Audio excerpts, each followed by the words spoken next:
Warahmatullahi wabarakatuh. Selamat malam Ibu Merianta Berlina, SE. Saya akan mempresentasikan ujian tengah semester dari Prodi Pendidikan Ekonomi, di mana presentasi ini adalah presentasi UAS UTS yang dimulai di periode ini. Jelaskan pengertian akuntansi dan bagaimana hubungan akuntansi dan pengambilan keputusan.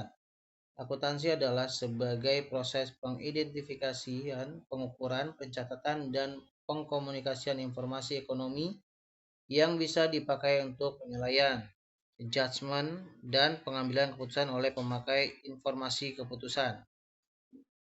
Hubungan akuntansi dengan pengambilan keputusan adalah bahwa pelaporan keuangan harus memberikan informasi yang bermanfaat untuk investor, kreditor, dan pemakai lainnya saat ini maupun potensial masa mendatang. Untuk membuat keputusan investasi kredit dan investasi semacam lainnya. Karena pada dasarnya sikap individu dapat mempengaruhi segala proses pengambilan keputusan. Maka dari itu akuntansi keperilakuan dibutuhkan oleh perusahaan untuk mengetahui sikap dan perilaku pegawai sebelum mengambil keputusan. Sebutkan rumus persamaan akuntansi dan jelaskan apa yang dimaksud dengan harta, utang, dan modal. Persamaan akuntansi atau persamaan dasar akuntansi diperlukan dalam pencatatan transaksi keuangan. Rumus persamaan dasar akuntansi adalah harta sama dengan penjumlahan untung plus modal. Harta sama dengan untung plus modal.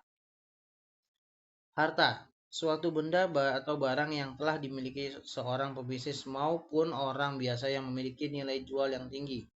Harta sama dengan hutang plus ditambah ekuitas.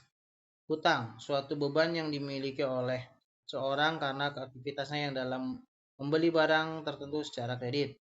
Modal, modal disebut juga dengan ekuitas. Modal ini bisa berupa uang maupun peralatan yang mendukung suatu usaha.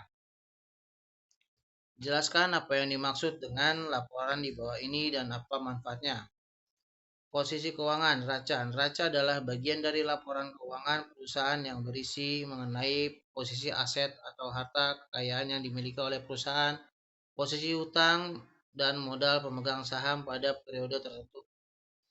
2. Laporan laba rugi. Laporan laba rugi menjadi penting dibuat karena bisa menjadi acuan terkait kondisi finansial usaha atau bisnis yang sedang dijalankan. Laporan laba rugi merupakan laporan yang menyajikan informasi pengeluaran, pendapatan, serta laba atau rugi yang dihasilkan perusahaan dalam periode tertentu. Laporan perubahan modal. Laporan perubahan modal adalah pencatatan keuangan yang menampilkan perubahan modal. Laporan ini dibuat agar perusahaan bisa mengetahui informasi peningkatan maupun penurunan aktivitas bersih dalam suatu periode. 4. Laporan arus kas. Laporan keuangan harus melacak setiap pemasukan cash flow dan pengeluaran cash flow sehingga menghasilkan analisa keuangan baik apakah mengalami kenaikan atau penurunan. Manfaat laporan arus kas yaitu dasar pengambilan keputusan direksi atau manajemen untuk meningkatkan kinerja perusahaan. Kedua, memproyeksi aliran kas periode berikutnya berdasarkan data periode saat ini. Ketiga, menentukan kemampuan perusahaan dalam membayar dividen dan kewajiban. Jelaskan apa yang dimaksud dengan laporan di bawah ini dan apa manfaatnya. Transaksi perusahaan dagang 30%. Pada tanggal 2 Oktober 2002, PT Delta menjual barang dengan cara kredit ke PT Asia seharga 17.000 US dollar dengan termin 2 sampai 10 hari atau 30 hari. Tanggal 8 Oktober 2002, PT Asia mengembalikan barang dengan seharga 3.800 US dollar. Tanggal 11 Oktober, PT Asia membayar barang dagang tersebut. Diminta buat jurnal transaksi di atas. Diketahui 2 Oktober 2022, PT Delta menjual barang secara kredit ke PT Asia seharga 17.000 US dollar dengan termin 8 Oktober 2002, PT Asia memberikan barang dengan seharga 3.800 US dollar. Tanggal 11 Oktober, PT Asia membayar barang dagangan seluruhnya diminta jurnal dalam pembuatan PT Leta. $17.000 sama dengan 269.883.500 rupiah. $3.800, $60.326.900. Penyelesaian karena tidak ada PHP, harga pokok penjualan, maka dicatat dengan metode periodik jurnal pada 2 Oktober 2002 saat ini penjualan.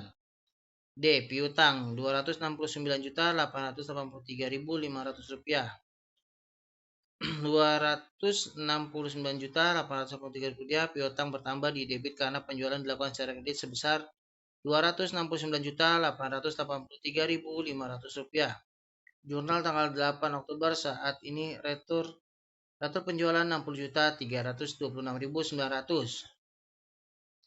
Retur penjualan bertambah di debit karena telah terjadi pengembalian barang yang telah dijual dan piutang berkurang di kredit karena retur tersebut mengurangi piutang awal sebesar Rp60.326.900 sehingga jumlah piutang menjadi Rp269.883.500 dikurang Rp60.326.900 menjadi Rp209.556.600. Jurnal 11 Oktober saat menerima pelunasan kas Rp209.556.600, potongan Rp60.326.900, piutangnya Rp209.556.600. Menyusun laporan keuangan perusahaan, jasa 40%. Perhatikan laporan raca saldo di bawah ini.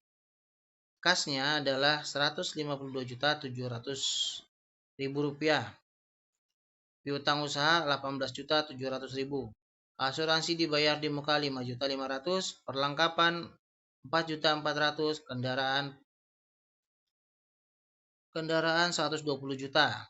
Akumulasi penyusutan kendaraan Rp950 juta. Peralatan 8 juta, akumulasi penyusutan peralatan 1 juta, hutang usaha 122 juta, 122.800.000, modal Tasbita 160 juta, Private Sabita 6 juta, biaya sewa 47.700, pendapatan jasa 47.700, biaya sewa 2 juta, biaya perlengkapan 1.600.000, biaya asuransi 500.000, biaya penyusutan kendaraan 950, biaya penyusutan peralatan 1 juta, biaya utilitas 1.500.000, biaya bensin, tol, parkir 4 juta, biaya gaji 4 juta, biaya lain 1.600.000. Total keseluruhan 332.450.000. Saldo cantik abadi. Income statement. Pendapatan jasa, biaya sewa 2 juta, pendapatan jasa 40.700.000, biaya sewa 2 juta, biaya perlengkapan 1,6, biaya asuransi 500.000, biaya penyertaan kendaraan 950.000, biaya penyertaan peralatan 1 juta, biaya utilitas 1.500, tol, bensin, parkir 4 juta, gaji 4 juta, dan lain-lain 1.600. Total biaya 17.150.000. Laba usaha sekitar kurang 30.550. Modal Sabita awal 160 juta, laba usaha 30.550.000, Private Sabita 5 juta.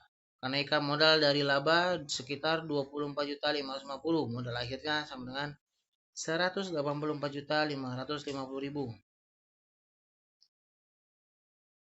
Aset atau harta aktiva lancar, kas 150.700.000, piutang usaha 18.700.000, asuransi dibayar di muka 5.500.000, perlengkapan 4.400.000. Total harta lancar 181.300.000 rupiah. Aktiva tetapnya kendaraan 120 juta, akumulasi penyusutannya kendaraan 950.000, peralatan 8 juta. Akumulasi penyusutan peralatan 1 juta, total aktiva tetap 126 juta 50.000, total aset 307 juta 350.000. Hutang modal, hutang usaha 122 juta 800, modal 184 juta 550, total hutang dan modal 300 juta 350.000 rupiah. Kurang lebihnya itu saja yang bisa saya sampaikan dan saya paparkan. Wassalamualaikum warahmatullahi wabarakatuh.